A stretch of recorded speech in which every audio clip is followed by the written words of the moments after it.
O God in Heaven, The Wretched Diary of Mary Chesnut, Part 29, Subpart A, July 23rd, 1861. I learned this morning of the rather unexpected death of our preacher's wife, Mrs. Adam Edwards. Apparently she died sometime in the night at, of all places for a preacher's wife to be, the stables where Mr. Chesnut boards his racing stallions. They found her body in one of the stalls, completely naked save for a spiked leather choker about her neck and black thigh-high boots. Her clothes had been neatly folded and hung outside the horse's door, as though she had supposedly removed them herself and had planned to put them on again. Yet I am not convinced. Many of us remain confident this is the work of a black one. Defying our logic, though. The marshal insists she died of natural causes. That is, she was trampled. Again, that is what we are told. A vapid soul she was. A most uninteresting woman. In her husband's more than 8 years leading our congregation, I do not think I ever spoke a word to her. Of course, my social standing would have precluded any discourse with someone of her caste. Still, I am certain she'll be missed by someone. Perhaps her children. Or a dog. Maybe. I don't know. No matter. I shall find out on the morrow at the receiving of friends and the funeral service. Oh, God in heaven, how I do love a funeral. Weddings, christenings, Easter, and Christmas be damned. Nothing fills me with joy like the occasion of the funeral. Everyone dressed in black, though people in my caste wear a much finer black. The joys of sobbing, the solemnity of the voices, the stories of the deceased retold ad nauseum to audiences who force chuckles whilst choking on tears. Oh, I love the spectacle of it all. I wait with bated breath for the morrow. Mary Chesnut. July 24th, 1861. I arrived back to our plantation refreshed, alive, I say, reinvigorated from the grief I have witnessed this day at the receiving of friends and burial rites to honor the preacher's wife. Apparently our dear preacher feels much the same about funerals as do I. He kept a close eye on me as the handshakers and consolers filed past him. In between the reception and the burial of the casket, he offered a toast. He looked directly at me as he stoically stated that it was the duty of all to fulfill him in his post, to serve him as his wife had once done. As the undertakers piled the dirt atop the plain pine box, Reverend Edwards pulled me close and asked if my nose were fine and if I needed another treatment tonight. I politely thanked him for all he had done in ensuring my convalescence and for showing us such a great time at the funeral. However, I declined any further medical procedures involving my throat at this time, for I have not felt this fabulous in years.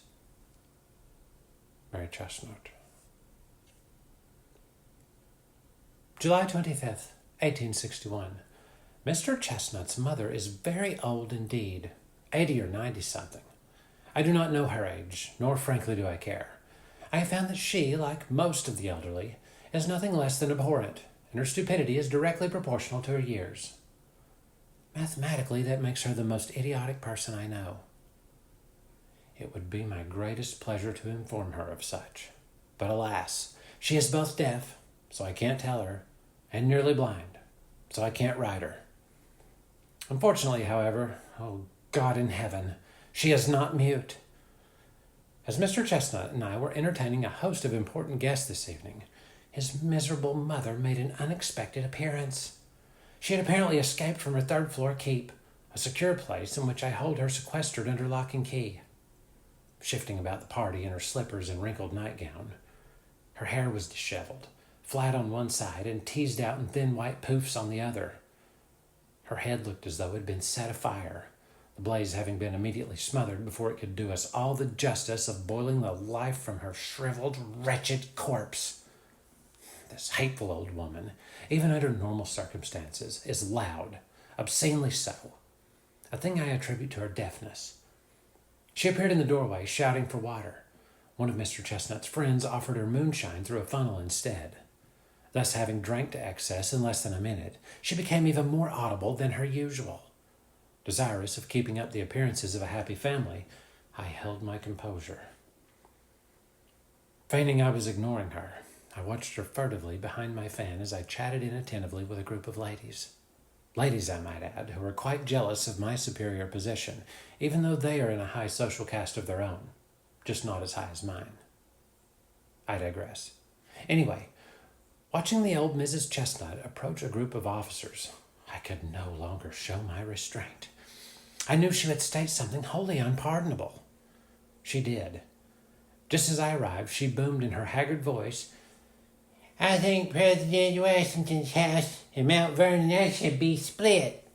Like a divorce and a custody thingy, you know. They get one side and we get the other. This north and south is like a darn divorce anyhow.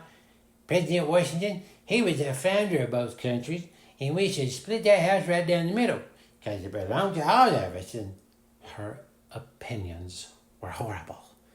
The very idea we would cede any part of Virginia's own Mount Vernon to the Yankees.